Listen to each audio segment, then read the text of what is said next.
So in a previous episode, I had said that the phrase "a little poop in the brownies ruins the batch" was something that me and my friends said. However, my mother texted me last night after watching said episode and reminded me, no, that was something that she has been saying.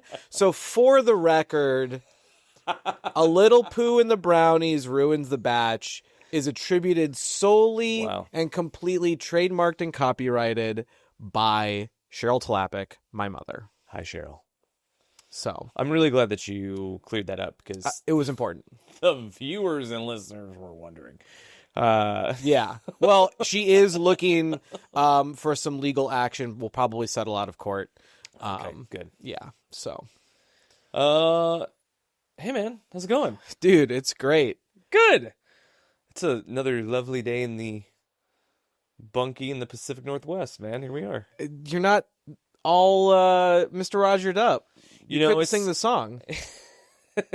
I went with the highlighter vibe today. You did. I feel like I haven't been getting enough attention. So, well, let me tell you, it's hard to not look at you. Well, yes, that's also what my wife says. But you know, Bazinga? Bazinga! No, she says that because I used to look better, but it's okay. You know, it's all right. I'll be fine. So I have a great place to start today. Your shirt. What about my shirt? It's Ratatouille. Yes, it is. Just we're talking about me wearing highlighters, and you've got rats on your shirt. So it's just fun. I like it. I love it, actually. You have a problem against plant? Wow, right there. Look at you. Yeah. Hi, Cheryl. All right. I'm annoyed. On a scale of 1 to 10, how annoyed? I'm more annoyed on the behalf of some brands. Okay. Why? Because a lot of brands are trying to be Apple, and they're not Apple. Or a lot of brands are trying to be name the biggest competitor in their space. You're not the biggest competitor in your space.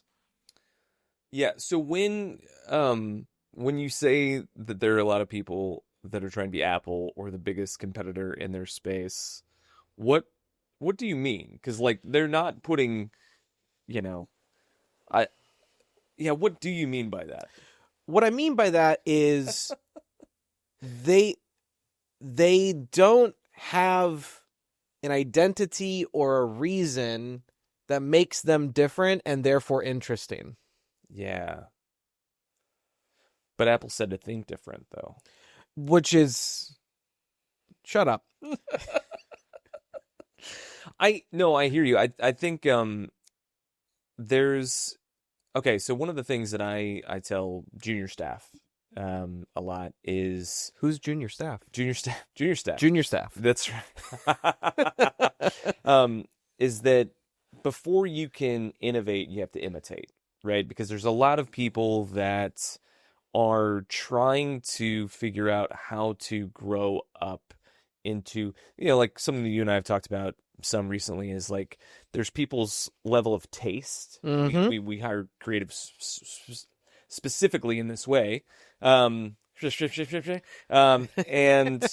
there's like where their taste is versus where their skill is sometimes. And I feel like sometimes new entrepreneurs, new business owners, they need to imitate a little bit.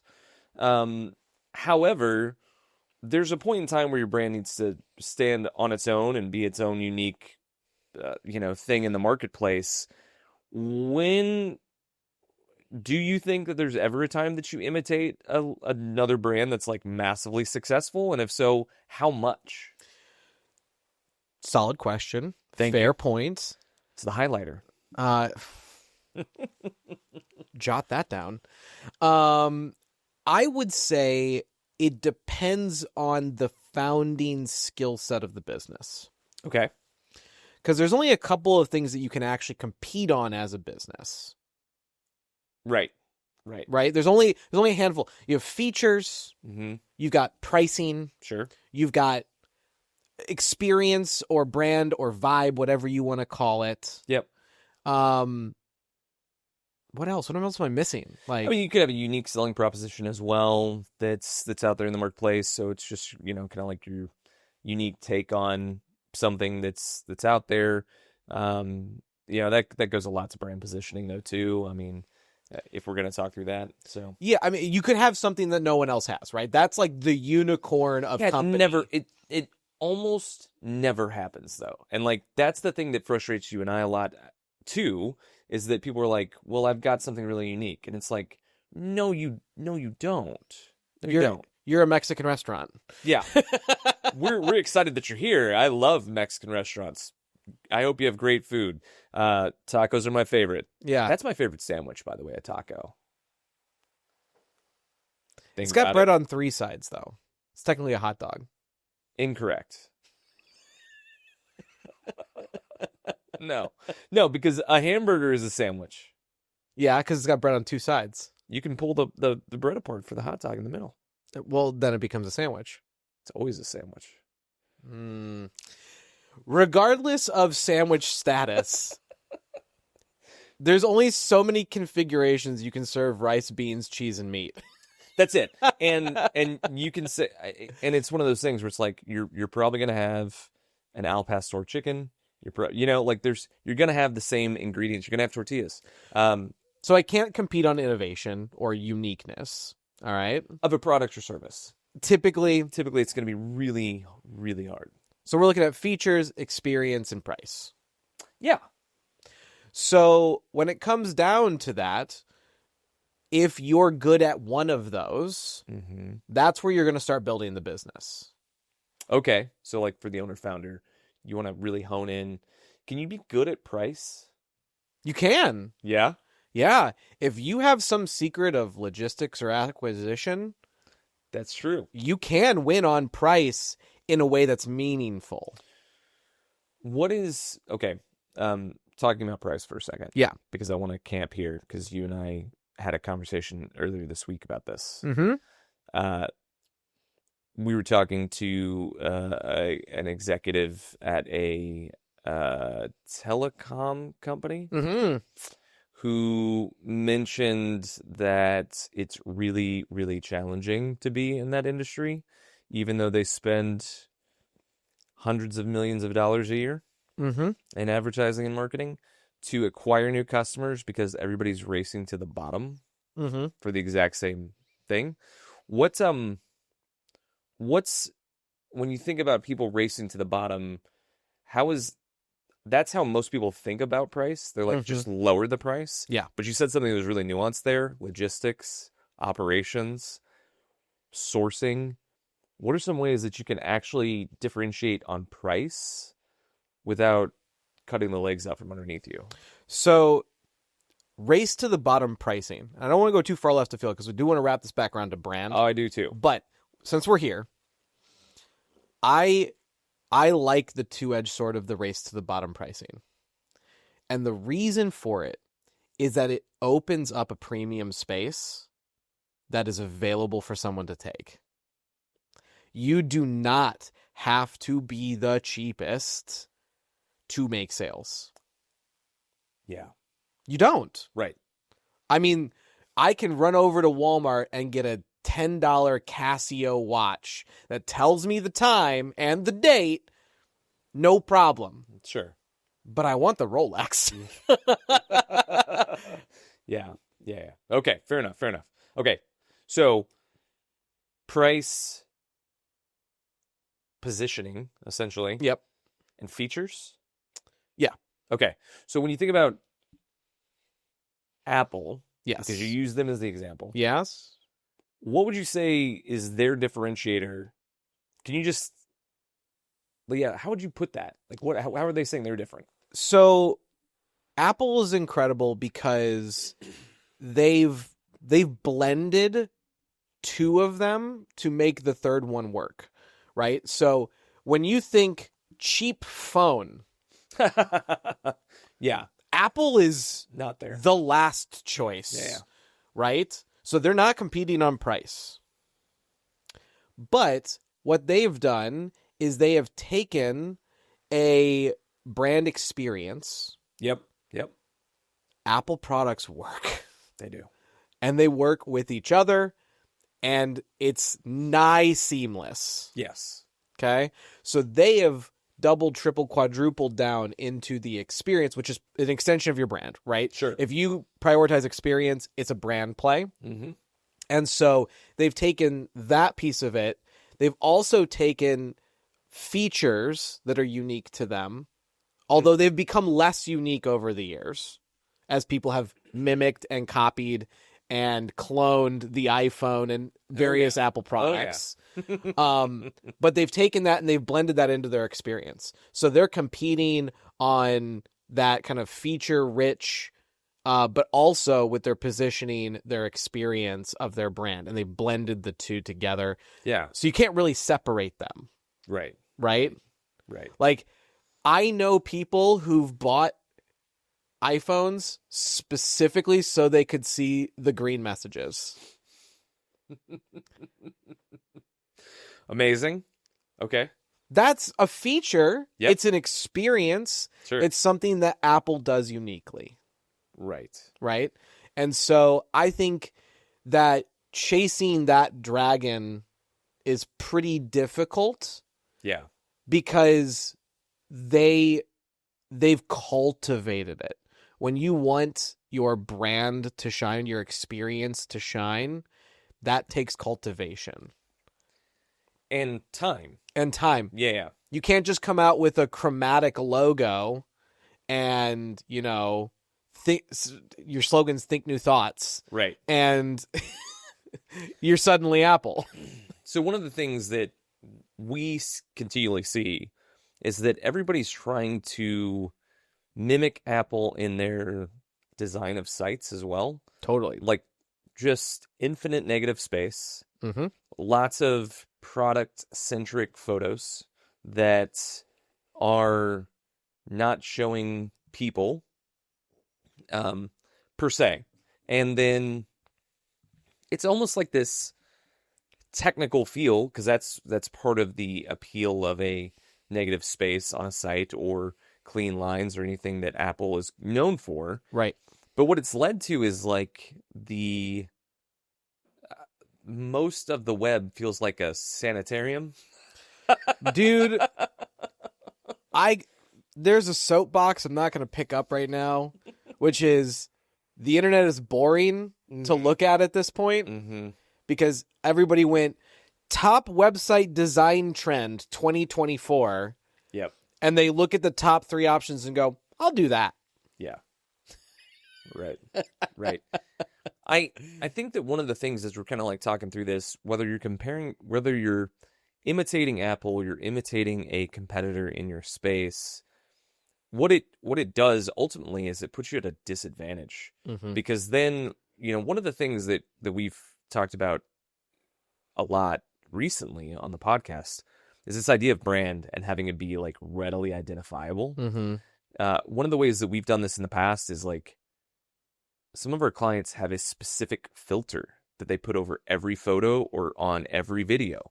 And it's super subtle, like so subtle.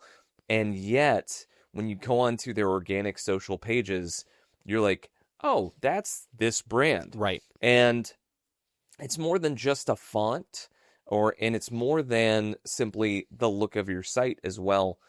Those are places that you and I get frustrated by because they're clear and obvious. Right. And I think that that's part of the frustrating point too, is it's like you go onto a site and you're like, okay, well, I'm gonna use one. They do this on purpose, by the way. If I go to Home Depot's site or I go to Lowe's site, they're ostensibly the same site with different colors and a different logo. I mean, they might be the same software in the background.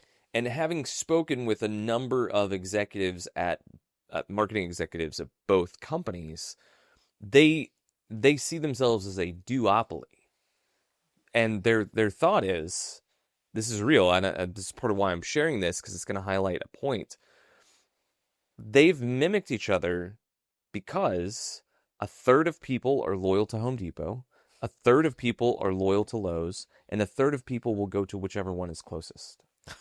Yeah. Right? And like 0.1% go to Ace Hardware. Yeah, basically. And it's like, well, for me, that's my in a pinch one, because we live out in the middle of nowhere. We have an Ace Hardware store close. Mm-hmm. So if I'm like, dude, I don't want to drive 45 minutes to get a Home Depot.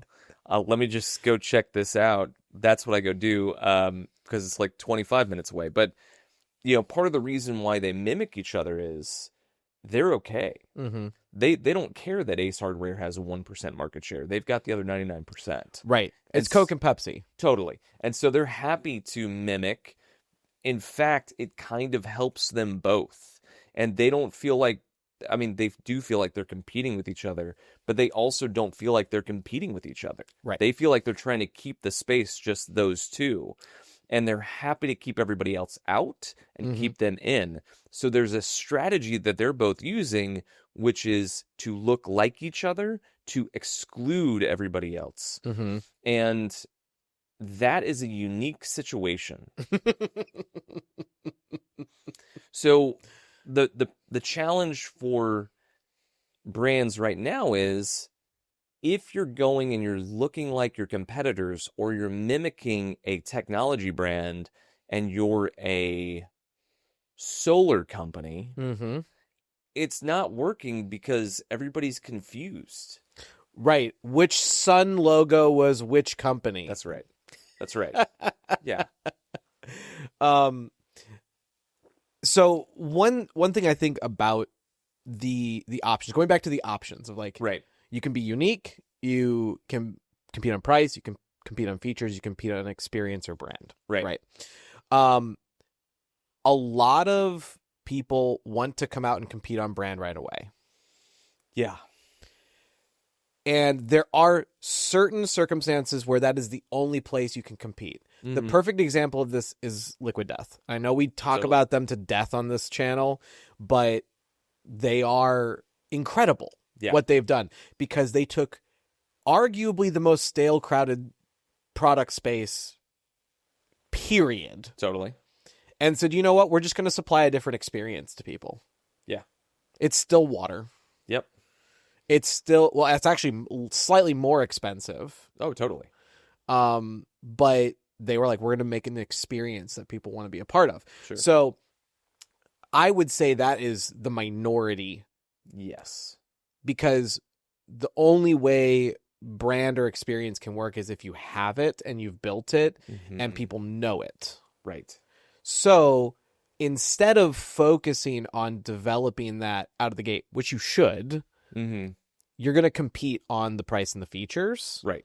And let the experience and brand build itself over time. Yep. Yeah, I think one of the ways that you can kind of differentiate as well. So talking about crowded spaces, I had a client years and years and years ago now. I'm still friends with the owner, but it was a lawn care company in Fort Worth, Texas. Okay, there are dozens and dozens and dozens of these in every major city. If you don't know, the Dallas-Fort Worth metro area that they're in, it has 25 million people in it. Like, it's massive. And it may even be bigger than that now. That was what it was a few years ago. So he had a problem, the owner. He's like, how do we stick out? And this is when he was getting started. So he's buying a box truck, and he's like, I got to put a lawnmowers in it, and I've got to have the weeders, and I gotta train my guys. And you're thinking through all the things you have to do when you get started. And he was talking with a friend, and the friend said, you should paint the trucks a color that really stands out. So that when you're going about town, everybody will know it. Like, oh, there's Denmark Lawns. So to this day, that was 10 years ago, 12 years ago. It was a while ago. He has bright, like, grape colored purple trucks with a huge Texas Longhorn on the side that's like chewing grass. It's hilarious. It's hilarious. That's great. And he's got a huge team now. They've got a fleet of vehicles. They're going everywhere. And part of that fun is he's got a billboard that goes everywhere the cars go, the fleet goes, right? And Absolutely. So it's genius. There's not a good way to differentiate a lawn care service. No. He found a good way. I'll echo your point. I have a client as well that they're in blacktopping and asphalt. Nice. Okay? Like, need to get my driveway blacktop this year. Nice. And his entire marketing strategy is that he wraps or paints all of his cars and dump trucks the color of your short. Nice. Yeah. My short? Your short. Your short? Your short. And see that, so that's color. That's thinking about how to differentiate just being out in the world. You can't miss them. They're dump trucks and they're highlighter yellow. Right. Yeah, it's insane. You got to be a crazy person to put that color on something. So so when you think about differentiating in your space, in those crowded spaces, that's a way to do it, is through a color that's going to be very memorable. To your point about the, solar companies, it's like, if I see another freaking sun in a solar company logo, I swear.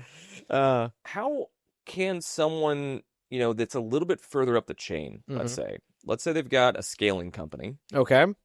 Right? They're in that 15, 25, $30 million range. They're like, hey, we've figured some things out. Mm-hmm. We are, we have a name that people recognize in our industry, and we are not even a, 0.25% of the market share that's out there. We want to make a big move to really stand out against the bigger players in our space. And let's say there's a few dozen of them that are just bigger than that company.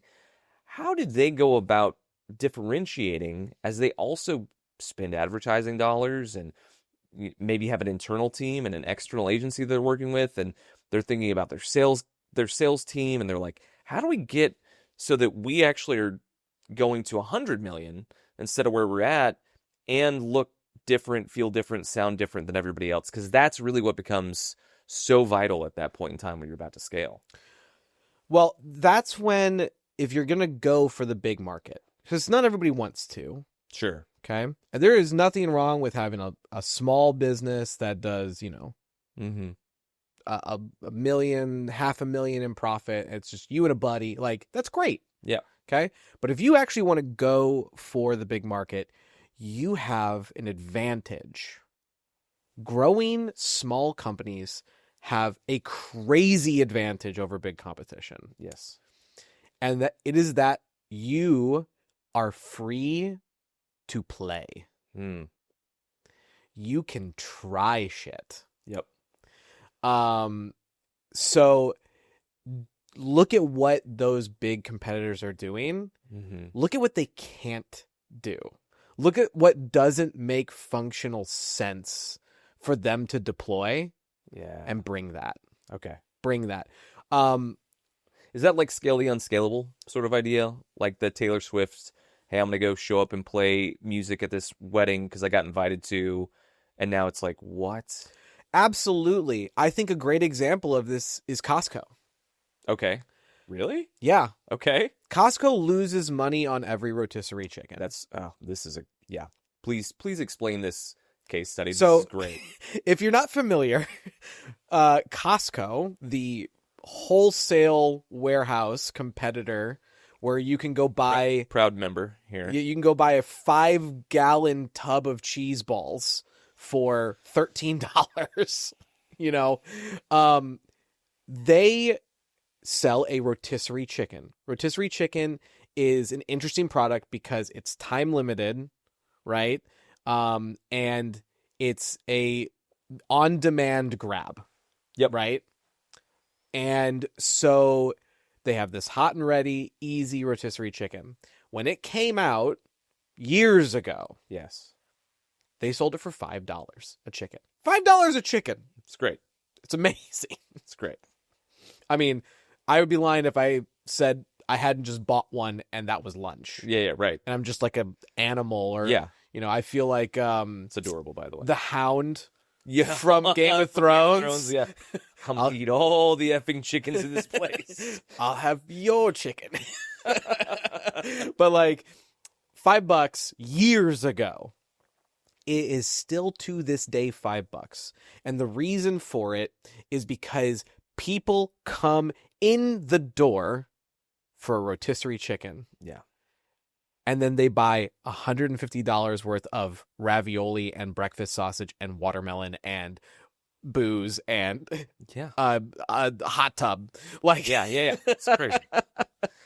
Well, it's one of those things where basically what they figured out was, so the numbers that I heard on this case study for last year was that Costco lost $21.5 million on the cost of rotisserie chickens. Holy okay.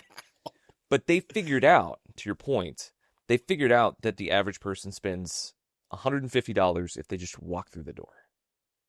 So, like, if they can get you to come in and you're like, I'm going to pick up a rotisserie chicken for the family for dinner tonight. It's $5. What a cheap dinner. And then you do walk out with, oh yeah, I should get this. I forgot about, I need the, and so then you end up coming out with a lot more than what you went in for. I think that that's a great example of that. And I also think that's a good example of competing on price. They really understood, hey man, who's our target audience?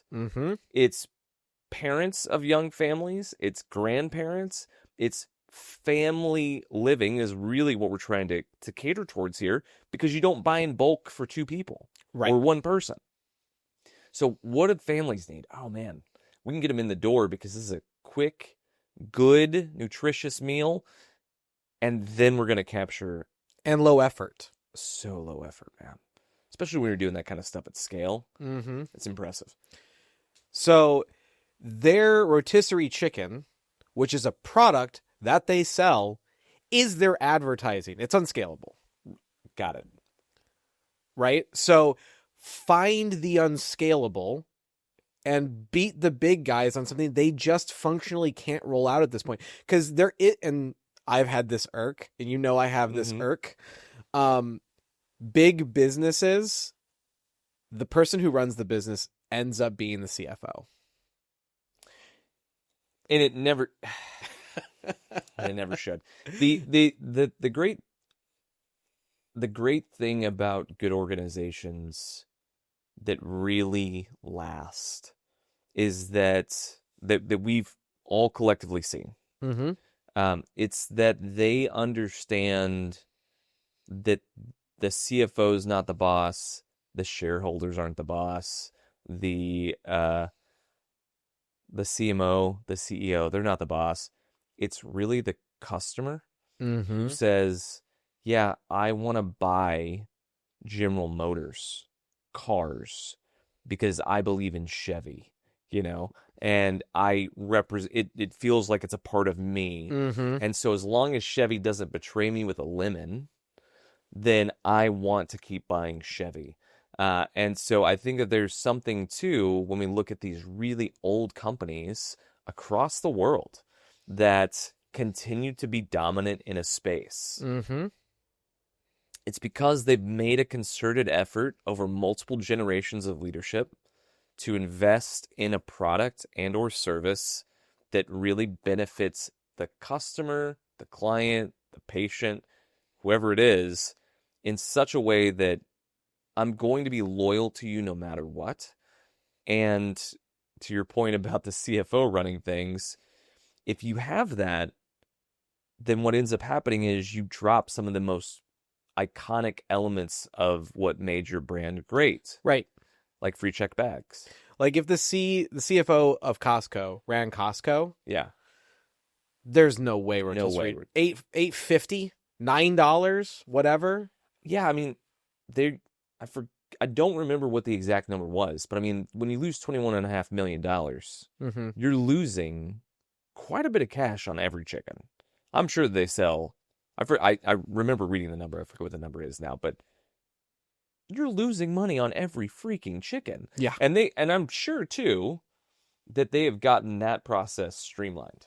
Oh my, they have squeezed every amount of logistics and acquisition, and they have shaved pennies off. Which is where a good CFO can help and where a good COO can help. They can work together to be like, okay, how do we make this cost reduction to keep doing this thing that really differentiates us? How can we continually make that more dynamic so that we're not losing just gobs and gobs of money? Yeah, imagine if they could cut that number down to 18 million. Sure. Yeah.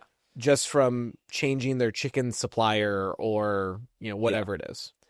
I think that one of the things that happens too when you have a business that's scaling, you decidedly do not want to look like your competition. You have to, I'm going to say this thing. It's going to seem like I'm biased, but it's not the case. When you get to that size, you need to work with a great branding agency. 100%. I think that one of the trends that you and I keep seeing, we should talk about this in a podcast and in its entirety, but more and more brands are trying to just bring everything in-house. And it leads to one of the benefits to it is that they're going, well, hey, we have somebody that has brand knowledge. They really get us, they really understand. And then they're building out an agency in-house, is what I've heard a lot of brands say to me. And what ends up occurring is they've cost-controlled their marketing and advertising budget. The groupthink is so ridiculously insidious that no one can be the heretic. And that's part of the job of a good agency is to call out. Yeah. Hey, we can't keep doing what we've been doing because we look like everybody else. Right. And so at the point where you're like, hey, we're going to scale, we're at 25 million, we're at 30 million, we really want to be at 100 million in the next 5 years. It's time for you to take big swings, man. Big swings. Yeah. And home runs win games. Yeah, because you're fundamentally playing a different game. To play at mid 8 figures versus playing at 9 figures, totally different structured ball game. You have departments on departments on departments. You have people everywhere. Like it's a wild game, and you need something that's going to be reflective of who you're becoming, not who you've been. Right. I mean, Banana Ball, another one we've mentioned before. Yep. Excellent. Swinging for the fences, something the MLB could never do. Yeah. At all. Well, what's funny, too, and this is kind of like if you're at the top of the game, like the MLB is, they're obviously huge league. They stole from the small guy. Absolutely. So, Banana Ball, Savannah Bananas, they have a time limit on their game. One of the things that the MLB did last year was they instituted a pitch clock. So you only have so long to throw a pitch. You can only throw to the bag so many times. They also eliminated the shift. So, like, you can't do, like, a player shift anymore on the field because they were doing, like, these huge shifts. So, like, you would see, first base, second base, shortstop, third base. They'd move all the infielders over to the right-hand side if it was somebody that hit that direction all the time. Yeah. Or they'd move everybody to the left. Or they'd pull in outfielders. And, like, they were doing these shifts. So what ended up happening was the game became insane. Oh, they also made the bags bigger. Like, the bases are bigger. So the thing that MLB figured out was, number one, the games are going too long or too slow. They fixed that by looking at the Savannah Bananas. Number two, the Savannah Bananas, it's all action. Yeah. We're not going to do the entertainment things that they've got. We've tried. They have wiener races and stuff at ballparks. Like, it's fun. If they get a walk, they, like, dance to first base. Yes. Yeah. But MLB also realized it's more fun to have more base runners. That's what's exciting. Mm-hmm. It's more fun to have steals. That's exciting. Mm-hmm. So they brought the excitement back to the game they had been losing viewership. They had been losing attendance. They just had, on Father's Day this year, they just had their highest attendance for a Father's Day since 2008. Whoa! Father's Day! Yeah, dude. It went bonkers. They ran a great campaign around Father's Day, by the way. But, like, they're making decisions because they're the big boy. They're looking at somebody that's up and coming. They're stealing ideas from them. And that's actually a thing that works when you are at the top of the game. Mm-hmm. You can look back down, and this is why I'm kind of pushing us in this direction in the conversation a little bit here too. When you're at the top, it's a different conversation. So like when you and I talk to Fortune 2000, FTSE 100 companies, we actually have a different approach to their brand, to how they differentiate, to what that looks like, in part because they may need to make shifts. I forget what it is. It's like 95% of the Fortune 500 changes every 30 years. I forget the exact number, but it's a huge, huge, huge turnover. So just because you're at the top doesn't mean you'll stay at the top. Absolutely not. Absolutely not. I want to wrap back a little bit because you had mentioned when you get to that scale mm-hmm. and you're looking, brands are what take you from 30, 40, 50 million to totally. 9 figures, right? Right. I wanted to point out Jaguar for a second. Yep. I want to say something nice about them. Whoa. Okay. What? Okay. Red alert. Are you okay, bro? Did you? No, I want to say something nice that I think is really interesting. Okay. Okay. Fair. They brought in a branding agency. Yes. To help them with their rebrand. Yes. It went horribly. Right. Arguably the worst rebrand in history. History's a long time, but I do think it's the worst rebrand at an international level that we've seen at least in the past 20 years. Yeah. I don't even know if it's close, actually. The only thing I can think of is when Tropicana took oranges off their boxes. Yeah, which was bizarre. But so, regardless, what I wanted to say nice about it is they trusted the brand agency. There wasn't that like, well, you're going to do it within our bounds. They actually let that agency go, and they said, you know what, we trust you. You're the professional. You're taking this legacy brand, this luxury legacy brand, and you're doing something wild and crazy with it. You see something in the marketplace that we don't, we're going to trust you. That's impressive. Yeah. Like, kudos to the Jaguar board team, whatever that was in charge of that. You took a risk as a major, major brand. Totally. It didn't pan. No. But you did it. Right. Instead of like, I don't know if you saw this video. Kind.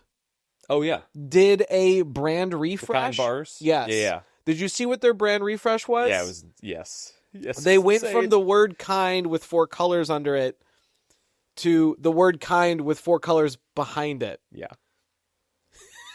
Ta-da! If I've ever seen the safest rebrand ever, that was it. That stuff happens. So I think that's one of the things that happens a lot too with large companies, and sometimes even small and growing companies too, it's scaling companies, right? They would rather keep doing what's been working okay for them than take a swing. And to your point about Jaguar, it's like, no one's going to say they weren't bold. No one's going to say they weren't trying. No one's going to say this wasn't an attempt by them to do something different and fresh. It didn't work. They walked it back. They're fine, by the way. Their company, they haven't seen a huge dip in earnings. Everybody's cool. If it would have worked, if people would have been cool, they could have seen a huge spike. Who knows? Right. And so I think that that's one of the things that it's easy to be afraid when you're doing something that's new and fresh. However, it also could be the best thing you've ever done. Absolutely. Is taking those big swings. Absolutely.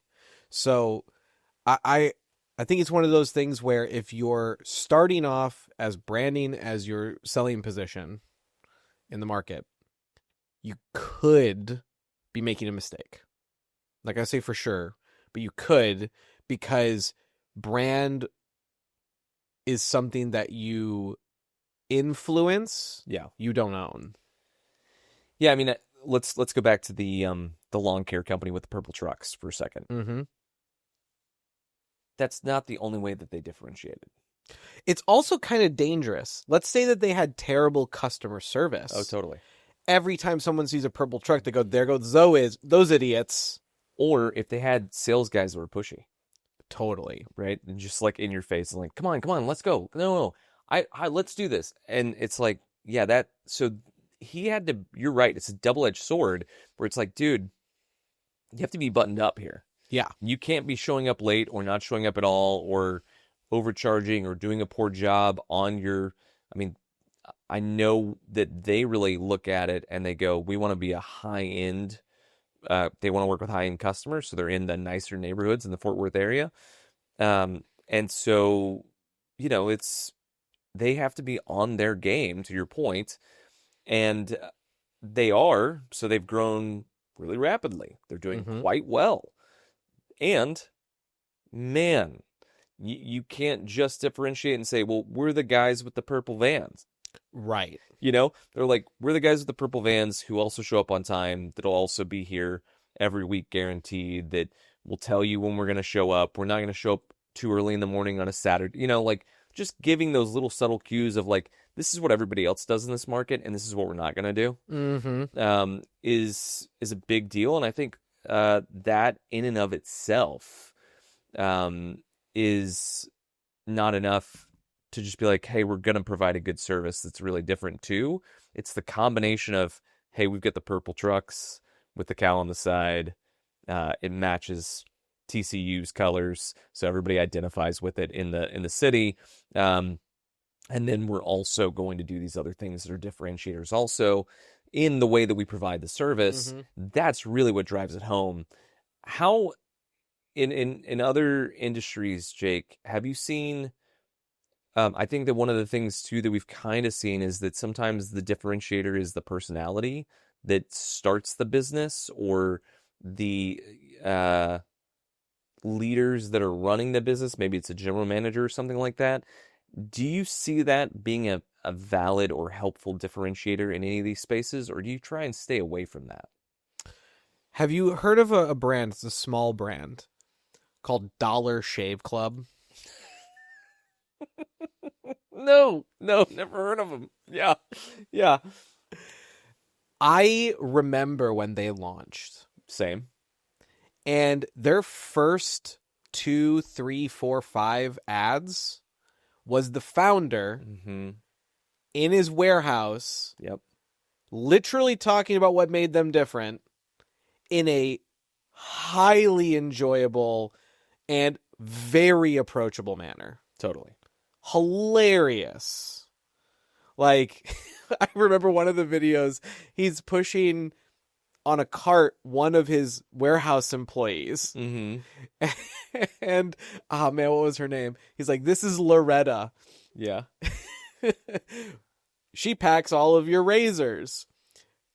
Make sure she still has a job. Like, do you enjoy your job? Yes. Yeah. I think that was, and the thing that was great about those commercials too, it wasn't just founder personality. It was founder personality that spilled over into the brand, and it became the brand identity. Absolutely. And it worked too, because Dollar Shave Club at the time, before he sold it to Gillette for $1 billion. Woo! Yeah. Rough payday. He made sure that personality was also viable in the space because they were the rebel brand. They were. And that was kind of the idea, was like, we're not like the big boys. We're the scrappy upstart. We're the ones that are fun, and we think that this should be cheaper and easier than everybody else is making it. Absolutely. I mean, I remember before being like, oh, I'm out of razor blades. Right. Now, I literally have a bin on my countertop full of Dollar Shave Club razor blades that I will never get caught up on. I'm still subscribed. Really? Yeah. When's the last time you shaved your face? I shave the cheeks and then down here. Good. Okay. Wow. You gotta look sharp, man. You look sharp all the time, but I appreciate the trimming of the face hair. Yeah. It looks well kempt, you know. I tried to do the Charlie Day, just let it go. Just let it be. And you know, I can't do the Andrew Luck, as I call it, the neck beard. You know, I can't stand that for myself either, so I get it. But yeah, I literally have a bin of probably 40 to 50 razor blades. Good grief, man! Because they just got ahead of me. Sure. I've been a member of Dollar Shave Club since 2010. Wow. Wow. Wow. Yeah, they love you. At $5 a month. I mean, they don't make the money on the razor blades. Sure. It's the upsells of the shave creams and the soaps and all that stuff. Oh, I lost my razor blade handle. That's $10. Right. Like, that's where they make their money. But yeah. Yeah, I mean, they're not making no money on the razor blades, but they're not making much. Yeah. Sweet, man. Well, when you, as we kind of like wrap up the conversation here, are there any key takeaways in your mind that you're like, man, this just stuck out to me in the conversation as something that's really, really helpful? Your brand is built. Everything else you can just pick. Your features, your pricing, you get to pick those. Yep. If those are good, your brand will build. Yeah. But when you get to a certain point, you have to take those big swings to make yourself stand out. If you're actually going to play in the arena with the big boys. If you want to stay in the college league, in the Bush League, like, that's fine. There's nothing wrong with that either. Sure. There's nothing wrong with that. But if you are truly like, I'm going to build a household name. Right. There's got to be something magical. Yeah. So, and at the end of the day, it's going to come from that big swing. Whatever it is. Totally. Fresh, never frozen. Fresh, never frozen. Yeah, it's a great tag, and it communicates a value proposition instantly, and it also differentiates from everybody else in the space. I think for me, you know, one of the things that I just enjoyed in the conversation for me personally is like, dude, I really am tired of seeing brands that are in that scaling range. They're in the 15, 20, 30 million, even sometimes $40 million range, that have zero personality. That they have got nothing new, it's nothing original. They look like their biggest competitors. They look like Apple. They look like Google. And it's like, dude, you're selling jewelry. You're not selling technology. Why are you doing this? So I think for me, it's one of those things where I really come away with this, and I'm like, man, I agree with you. The internet's boring. Your 4-color sans serif lowercase logo is not doing you any favors. That's right. And it's like, man, if you're gonna do this thing. Whether you're in the marketing department, you're the owner founder, you are, the head of e-commerce, whatever it is, don't play it safe, because playing it safe is only going to get you to where you've been. So, really reevaluate where you're going to go with that and go somewhere big, because that's what we're all trying to do. And the multiplier on a one swing, is more than if you took all that money and stuck it in ads. Oh, God. The multiplier on brand is insane versus traditional marketing your way to the top. Yeah. Sweet, man. Excellent. Well, if you enjoyed this episode of Vox and Coin, make sure to follow, like, and subscribe. Definitely check out the other shows on our channel. We've got some great ones like The Last Drop on Mondays and Unicorn Campaigns on Fridays. Although maybe we need to switch that so that The Last Drop is on Friday.